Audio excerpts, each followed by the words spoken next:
Hello everyone. तो आज हम अपने 11th क्लास की सेकेंड यूनिट काइनेमेटिक्स के एक इंपॉर्टेंट टॉपिक को डिस्कस करेंगे जिसका नाम है equation of motion by calculus method. अब आप यहाँ पर सोच रहे होंगे कि इक्वेशन ऑफ मोशन तो हम लोग पहले कर चुके हैं, तो बिल्कुल सही सुना आपने। इक्वेशन ऑफ मोशन हम पहले दो मेथड से निकाल चुके हैं जिनका नाम था ग्राफिकल मेथड और एल्जेब्रिक मेथड। लेकिन यहाँ पर एक और इम्पॉर्टेंट मेथड है आपके पास जिसे बोलते हैं कैलकुलस मेथड। तो आज हम इसी कैलकुलस मेथड को अप्लाई करके 3 डिफरेंट इक्वेशन ऑफ मोशन को फाइंड आउट करने की कोशिश करेंगे। लेकिन उससे पहले आपको दो कंसेप्ट यहाँ पर समझने पड़ेंगे कि डिफरेंशिएशन और इंटीग्रेशन क्या होता है। ठीक है, वैसे तो ये आपका मैथ्स का टॉपिक है, लेकिन यहाँ पर हम इसके जनरल फॉर्मूले को अप्लाई करके कैलकुलस मेथड से इक्वेशन ऑफ मोशन को फाइंड आउट करना सीखेंगे। अगर आपको डिफरेंशिएशन और इंटीग्रेशन के बारे में अभी तक कुछ नहीं मालूम है तो आप फिर इस मेथड को अप्लाई नहीं कर सकते। तो इन्हें अप्लाई करने से पहले सबसे पहले आप डिफरेंशिएशन और इंटीग्रेशन के बारे में जनरल फॉर्मूले समझ लीजिए। हम ज़्यादा डीप नहीं समझेंगे यहाँ पर, बस हल्का हल्का जितना हमको यूज़ करना है उतना हम सीखेंगे। तो सबसे पहले बात कर लेते हैं डिफरेंशिएशन की। डिफरेंशिएशन का जो हमारे पास जनरल फॉर्मूला होता है, यहाँ पर डी बाई डी एक्स जो मैंने लिखा है ये रिप्रेजेंट करता है यहाँ पर कि आप इसको क्या कर रहे हैं, डिफरेंशिएट कर रहे हैं। और एक्स की पावर एन का मतलब है कि जिसे आप डिफरेंशिएट कर रहे हो। यहाँ पर वाई भी हो सकता है, यहाँ पर जेड भी हो सकता है। ठीक है, तो डी बाई डी एक्स का मतलब है आप एक्स के रिस्पेक्ट में एक्स की पावर एन को क्या कर रहे हो, डिफरेंशिएट कर रहे हो। तो इसका जनरल फॉर्मूला है डिफरेंशिएशन का कि जितनी पावर होती है वो साथ में मल्टीप्लाई में आ जाती है और जो पावर होती है उसमें से आप वन को क्या कर देते हो, सब्ट्रैक्ट कर देते हो। तो जनरल फॉर्मूला आपके पास बन के आएगा n x n minus one. ये डिफरेंशिएशन के लिए आपको फॉर्मूला बताया कि d by d x of x की पावर एन किसके बराबर होता है, n x n minus one. Means जो पावर होगी, जितनी भी पावर यहाँ पर होगी वो मल्टीप्लाई में आ जाएगी और जो क्वेश्चन में पावर होगी उसमें से आप एक पावर लेस करके अपने फाइनल रिजल्ट को लिखेंगे। अब इस फॉर्मूले को अप्लाई करके मैं आपको एक छोटा सा एग्जाम्पल यहाँ पर करने की कोशिश करता हूँ। जैसे आपको यहाँ पर एग्जाम्पल दिया है 2x cube plus x square plus 4x plus 1 और आपसे पूछा जाए कि इसे x के रिस्पेक्ट में डिफरेंशिएशन करके दिखाओ। तो अब n x n minus one वाले फॉर्मूले को इस इक्वेशन में अप्लाई कीजिए और डिफरेंशिएट करके देखिए इसे। ठीक है, तो डिफरेंशिएशन करने के लिए आपको सबसे पहले n x n minus one फॉर्मूले को आपको याद रखना पड़ेगा। तो क्या कर रहे हैं हम इसमें, ध्यान से देखिए। 2 तो यहाँ पर पहले से ही है, x की पावर 3। अब इस x की पावर n के जनरल फॉर्मूले को यहाँ पर आप लोग अप्लाई करके देख सकते हैं। पावर कितनी है यहाँ पर 3, यानी कि n यहाँ पर कितने को रिप्रेजेंट कर रहा है, 3 को रिप्रेजेंट कर रहा है। तो ये 3 मल्टीपल में आ जाएगा, तो 2 पहले से ही मौजूद है। जब 3 के साथ मल्टीप्लाई करेगा तो कितना बनेगा, 3 टू 6। और अभी आपको बताया कि डिफरेंशिएशन में पावर में से 1 को क्या कर देते हैं, लेस कर देते हैं। तो यहाँ पर आपके पास पावर कितनी है, 3। जब एक लेस कर दोगे तो कितना रह जाएगा, 2। तो यहाँ पर आपके पास बनेगा 6x square. Similarly plus x square. अब एक्स स्क्वायर यानी कि n कितना है यहाँ पर, 2 के बराबर है। तो इस जनरल फॉर्मूले के हिसाब से 2 क्या आ जाएगा, मल्टीपल में, और पावर में से 1 को क्या कर दीजिए, लेस कर दीजिए, एक पावर कम कर दीजिए। तो कितना बन जाएगा यहाँ पर, 2x। सिमिलरली अब यहाँ पर 4x है, तो यहाँ पर x की पावर n, यहाँ पर n कितने को रिप्रेजेंट कर रहा है, 1 को रिप्रेजेंट कर रहा है। तो 1 आ जाएगा 4 के साथ मल्टीपल में और x की पावर एक लेस कर दीजिए। तो जो पहले से ही पावर यहाँ पर 1 है, तो जब एक लेस करोगे तो वो पावर कितने के बराबर हो जाएगी, 0। और समथिंग की पावर 0 वो कितने के बराबर होता है, 1 के बराबर। तो आपके पास डिफरेंशिएशन करने के बाद इस एक्सप्रेशन बन जाएगा 6x square plus 2x plus 4। तो ये डिफरेंशिएशन का शॉर्टकट तरीका है, शॉर्टकट ट्रिक है, आपको इस फॉर्मूले को अप्लाई करके रखना है। फिजिक्स में फिलहाल आपके पास सिर्फ इतना सही है कि जनरल फॉर्मूले को याद रखिए कि n x n minus one, यानी कि जो पावर होती है उसे आप लोग मल्टीप्लाई में लिख देंगे और जो पावर होगी उसमें से 1 को आप लोग क्या कर देंगे, सब्ट्रैक्ट कर देंगे, एक पावर आपको कम करके लिख के दिखानी है। चलिए सिमिलरली अब इंटीग्रेशन की तरफ चलते हैं। तो इंटीग्रेशन का मतलब होता है कि सम अप करना, किन्हीं दो चीजों को आपस में जोड़ना। तो जनरल फॉर्मूला वही, जैसे आपने यहाँ पर x की पावर n का डिफरेंशिएशन करते थे, डी बाई डी एक्स आपको यहाँ पर डिफरेंशिएशन का सिंबल दिखा रहा है। ऐसे यहाँ पर जो ये s की फॉर्म में बना है ये इंटीग्रेशन का सिंबल दिखा रहा है और ये dx का मतलब है कि आपको किसके रिस्पेक्ट में इसका इंटीग्रेशन करना है। तो यहाँ पर हम लोग किसका इंटीग्रेशन कर रहे हैं, x की पावर n का, और dx के रिस्पेक्ट में कर रहे हैं। तो जो इंटीग्रेशन का जनरल फॉर्मूला आपके पास होता है, जितनी पावर होती है उसमें आप लोग 1 को ऐड कर देते हैं और 1 ऐड करने के बाद जो पावर बनती है उसी से आप उसको क्या कर देते हो, डिवाइड कर देते हो। तो ये चीज आपको यहाँ पर ध्यान रखनी है। अब इसे अगर आप जनरल फॉर्मूला में अप्लाई करके देखोगे तो आपके पास एक क्वेश्चन बन रहा है कि 2x क्यूब प्लस 4x, इसका इंटीग्रेशन करके दिखाना है x के रिस्पेक्ट में। तो आप इस कांस्टेंट टर्म को रहने दीजिए, सिर्फ x को देखिए। यहाँ पर x की पावर n, यानी कि n कितने को रिप्रेजेंट कर रहा है, 3 को, और इंटीग्रेशन के हिसाब से आपको उसमें क्या करना है, 1 ऐड करना है। तो जब 3 में 1 को ऐड करोगे तो वो कितने के बराबर बन जाएगा, x की पावर 4, और ऐड करने के बाद जो पावर आती है उसी से आप उसे क्या कर दोगे, डिवाइड कर दोगे। तो ये बनेगा x की पावर 4 अपॉन 4। सिमिलरली 4x है यहाँ पर, तो x की पावर यहाँ पर कितनी है, 1 के बराबर है। अब इस जनरल फॉर्मूला के हिसाब से आपको पावर में 1 ऐड करना है। तो x की पावर 1 में जब 1 ऐड करोगे तो कितना बन जाएगा, x स्क्वायर, और ऐड करने के बाद जो पावर आती है उसी से उसको क्या करना है, आपको डिवाइड करना है। तो यहाँ पर बनेगा x स्क्वायर अपॉन 2।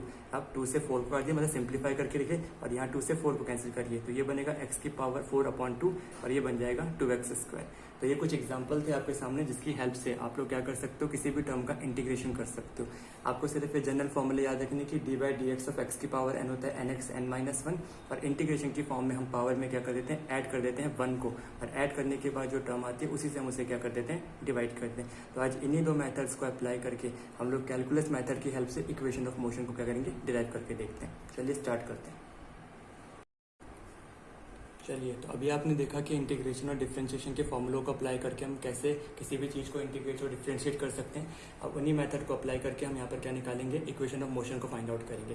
तो इक्वेशन ऑफ मोशन निकालने के लिए सबसे पहले मान लीजिए आपने लेट कर लिया कि एक्स हमारे पास किसके बराबर है, डिस्टेंस के बराबर है। अब अगर कैलकुलस मेथड में अगर हम D x by D T यानी कि इस डिस्टेंस का टाइम के रिस्पेक्ट में क्या कर देंगे, differentiation, D by D T क्या है, डिफरेंशिएशन है किसका, डिस्टेंस का, तो वो क्या बन जाएगा आपके पास, वेलोसिटी को रिप्रेजेंट करेगा यानी कि v को रिप्रेजेंट करेगा।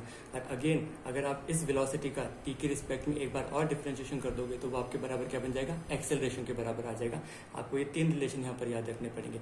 x अगर हमने डिस्टेंस कंसिडर कर लिया है तो डिस्टेंस का अगर एक बार डिफरेंशिएशन कर दोगे तो वो बन जाएगा वेलोसिटी, और अगर वेलोसिटी का एक बार और डिफरेंशिएशन कर देंगे तो वो क्या बन जाएगा आपके पास, एक्सेलरेशन। अब इन तीन रिलेशन को यूज करते हुए कैलकुलस मेथड की हेल्प से देखिए हम इक्वेशन ऑफ मोशन को कैसे फाइंड आउट करते हैं। तो सबसे पहले फर्स्ट इक्वेशन ऑफ मोशन को फाइंड आउट करने के लिए हम इस रिलेशन को यहाँ पर लेंगे कि हमें पता है कि सिंस एक्सेलरेशन जो होता है वो dv अपॉन dt के बराबर होता है। ये रिलेशन अगर आपको मालूम है, क्रॉस मल्टीप्लाई कर लीजिए तो आपको यहाँ पर दिखेगा कि dv की वैल्यू कितने के बराबर आ जाएगी, a dt के बराबर आ जाएगी। अब आपको यहाँ पर लिमिट्स अपने आप बनानी है और इसको इंटीग्रेट करके देखना है। तो जब लेफ्ट हैंड साइड में इंटीग्रेशन करोगे तो इंटीग्रेशन का sign dv is equal to, अब जब a dt की बात करोगे, इसको डिफरेंशिएट इंटीग्रेशन करोगे तो dt का इंटीग्रेशन करना है, a उसके रिस्पेक्ट में क्या रहेगा, कांस्टेंट रहेगा। तो a को इंटीग्रेशन से बाहर निकाल देंगे और dt को यहाँ पर रखेंगे।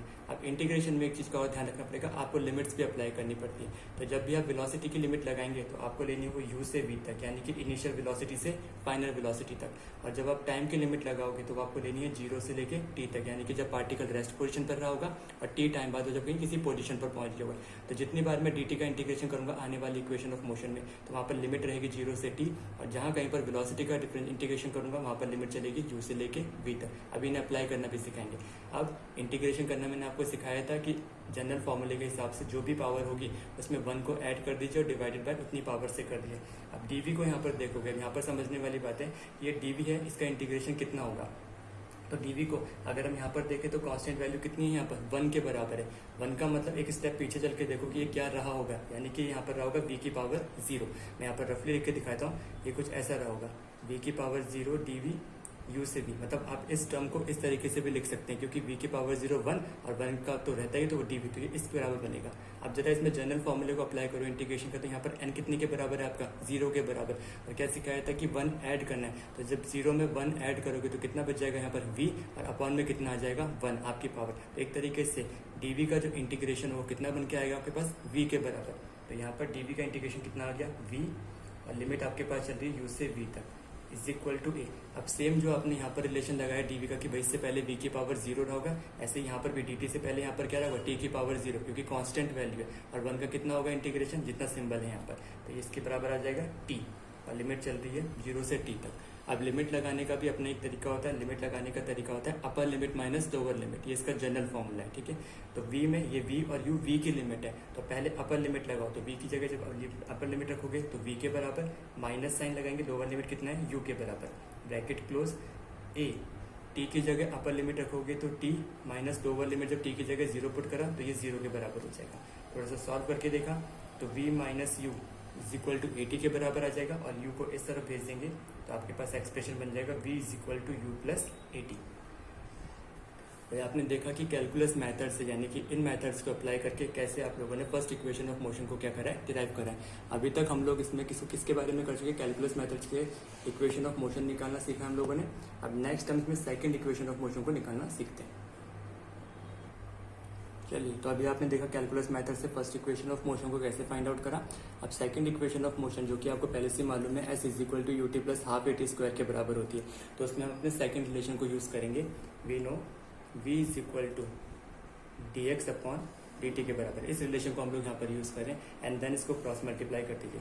तो क्रॉस मल्टीप्लाई करने पर आपको डी एक्स की वैल्यू कितने के बराबर मिल जाएगी, वी डी टी के बराबर मिल जाएगी। ठीक है, अब सेकंड इक्वेशन ऑफ मोशन जो होती है is equal to u t plus half a t square, इसमें वी नहीं आता है तो हम क्या करेंगे, फर्स्ट इक्वेशन ऑफ मोशन से वी की वैल्यू को पुटअप कर देते, जो आपने अभी निकाली थी। वी कितने के बराबर था, यू प्लस ए टी के बराबर, उसे यहाँ पर पुटअप कर दीजिए।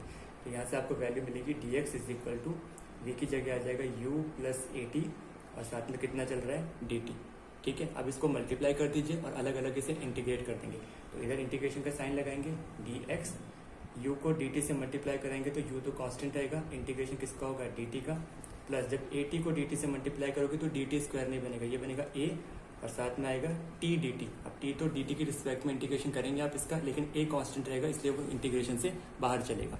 अब लिमिट लगाते हैं, अभी आपको बताया था जब टाइम की लिमिट चलेगी तो 0 से टी तक, अगेन 0 से टी तक। अब डिस्प्लेसमेंट यानी कि डिस्टेंस को जब आप लोग डिफरेंशिएट करोगे, इंटीग्रेट करोगे तो इसकी लिमिट चलेगी आपकी x नॉट से x तक। x नॉट का मतलब है जब वो पार्टिकल रेस्ट पोजीशन पर था, मतलब उसने कुछ भी डिस्टेंस नहीं कवर करा था, और x यानी कि t टाइम बाद उसने कितना डिस्टेंस कवर कर लिया, तो ये चीज़ आपको यहाँ पर ध्यान रखनी है। अब इसका इंटीग्रेशन करके देखते हैं, अगेन dx का इंटीग्रेशन अभी मैंने आपको समझाया था कि इससे पहले यहाँ पर कितना होगा, कांस्टेंट वैल्यू रहेगी, और कांस्टेंट का इंटीग्रेशन कितना होगा, वेरिएबल के बराबर x के बराबर। तो dx का इंटीग्रेशन कितना आ जाएगा x, और लिमिट यहाँ से चल रही है x नॉट से x तक। अगेन u dt का इंटीग्रेशन कितना हो जाएगा t, लिमिट चल रही है 0 से t प्लस a इंटीग्रेशन। अब यहाँ पर t की पावर 1 है, जैसे प्रीवियस केस में t की पावर 0 थी, अब यहाँ पर t की पावर कितनी है 1। इंटीग्रेशन का फॉर्मूला याद होगा, x की पावर n+1 अपॉन n+1, तो यहाँ पर 1 है, 1 ऐड कर दीजिए तो कितना बन जाएगा t स्क्वायर, और जितनी पावर आएगी उसी से उसे डिवाइड कर देना। और लिमिट चल रही है आपके पास 0 से t तक।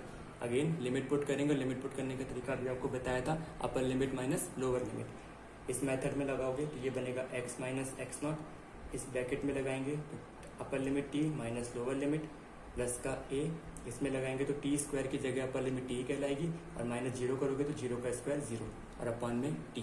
इसके बाद x माइनस एक्स नॉट को आप लोग ऐसे रहने दीजिए, ये यहाँ पर रहेगा, ये आपके पास बन जाएगा ut, और यहाँ जब इसे क्रॉस मल्टीप्लाई सब कुछ करने के बाद ये बन जाएगा आपके पास हाफ ए टी स्क्वायर। अब x minus x not distance को रिप्रेजेंट कर रहा है, तो सेकंड इक्वेशन ऑफ मोशन बनाने के लिए आप इसे कंसिडर कर लीजिए कि let x minus x not s के बराबर है, तो इसे आप पुट कर देंगे s is equal to u t plus half a t square. तो इस तरीके से आपने कैलकुलस मेथड को अप्लाई करके सेकंड इक्वेशन ऑफ मोशन भी डिराइव कर दी। तो आप देख रहे हो यहाँ पर हम इन्हीं रिलेशंस का इस्तेमाल कर रहे हैं, इंटीग्रेशन करके हम लोग फर्स्ट इक्वेशन ऑफ मोशन और सेकंड इक्वेशन ऑफ मोशन को निकाल चुके हैं। अब करते हैं इसको थर्ड इक्वेशन ऑफ मोशन को, चलिए देखते हैं। थर्ड इक्वेशन ऑफ मोशन निकालने के लिए अगेन हम आपका रिलेशन लेंगे, यहाँ पर आपके पास जो एक्सेलरेशन का था कि a is equal to d v upon d t के बराबर, इसी रिलेशन से निकालेंगे। तो let a is equal to d v upon d t. अब जब हमारे पास थर्ड इक्वेशन ऑफ मोशन आती है उसका फॉर्मूला होता है v square is equal to u square plus 2as। वहाँ पर आप देखते हो कि t नहीं आता है, तो हम क्या करेंगे, इस इक्वेशन को जो आपको निकालनी है इसे dx से मल्टीप्लाई और dx से डिवाइड कर दीजिए। तो a is equal to d v upon d t into इसे dx से मल्टीप्लाई और dx से आपने क्या कर दिया, डिवाइड कर दिया। अब इससे हमारा बेनिफिट क्या होगा ये देख लेते हैं। हम d v upon d t को यानी कि d v upon d t को एक साथ और dx अपॉन डी टी को एक साथ लिख लेते हैं। तो a is equal to d v upon d t से तो कुछ फर्क नहीं पड़ेगा, लेकिन dx upon d t, dx upon d t किसके बराबर होता है, v के बराबर। तो dx अपॉन डी टी की जगह कौन आ जाएगा आपका v, अब वो यहाँ पर मल्टीप्लाई में चले जाएगा। एंड देन आप इसको क्रॉस मल्टीप्लाई कर लीजिए, आपको मिल जाएगा a d t is equal to v d v, ये आपके पास इक्वेशन आ जाएगी। ठीक है, इतने इसके बाद देखते हैं, सॉरी dx से मल्टीप्लाई और dx से डिवाइड करा तो यहाँ पर dx रहेगा। t को तो आपने एलिमिनेट करना था ना, इसीलिए तो हमने इतनी मेहनत करी कि dx इसको मल्टीप्लाई और dx से डिवाइड। तो dv अपॉन dx ये रहा, और dx अपॉन dt किसके बराबर बन जाएगा आपके पास, वेलोसिटी के बराबर बन जाएगा। इतना आपको ध्यान रखना है। अब अगेन इसका इंटीग्रेशन करना है, तो यहाँ पर a तो आपके पास कांस्टेंट है, इंटीग्रेशन किसका होगा, dx का, और लिमिट चलेगी x नॉट से x तक इज इक्वल टू यहाँ पर v dv दोनों ही इंटीग्रेशन के अंदर रहेंगे, और v की लिमिट आपको बताई थी u से लेके v तक। dx का इंटीग्रेशन कितना आ जाएगा, x अभी आपने करा था, तो ये चलेगी लिमिट x नॉट से x तक, और यहाँ पर v की पावर 1 है तो इसका इंटीग्रेशन हो जाएगा v स्क्वायर अपॉन 2, और लिमिट चल रही है u से v तक। लगाइए इधर limit, upper limit minus lower limit, तो ये बनेगा x माइनस एक्स नॉट, और जब इसमें lower limit upper limit put करोगे तो v स्क्वायर माइनस v की जगह लोअर लिमिट पुटोगे तो u स्क्वायर और अपॉन में 2। अब x माइनस एक्स नॉट को प्रीवियस केस में आपने जैसे s लिया था वैसे यहाँ पर भी s लेंगे और 2 की मल्टीप्लाई इधर कर देंगे, तो ये बन जाएगा 2as is equal to v square minus u square. आप चाहें तो इस इक्वेशन को इतना भी छोड़ सकते हैं, और अगर चाहें तो इसे इस फॉर्म में भी लिख सकते हैं यू स्क्वायर प्लस का 2as। तो यहाँ पर आपने देखा कि किस तरीके से हमने कैलकुलस मेथड मीन्स इंटीग्रेशन और डिफरेंशिएशन के दोनों मेथड्स को अपना के अपनी तीनों इक्वेशन ऑफ मोशन को क्या करा, प्रूफ करा। तो उम्मीद है आपको ये टॉपिक अच्छे से समझ में आ गया होगा। इनकी प्रैक्टिस कीजिए, पेपर के पॉइंट ऑफ व्यू से ये बहुत इंपॉर्टेंट टॉपिक्स, और कुछ भी क्वेरी हो, कुछ भी प्रॉब्लम हो तो आप लोग पूछ सकते हैं। Thank you.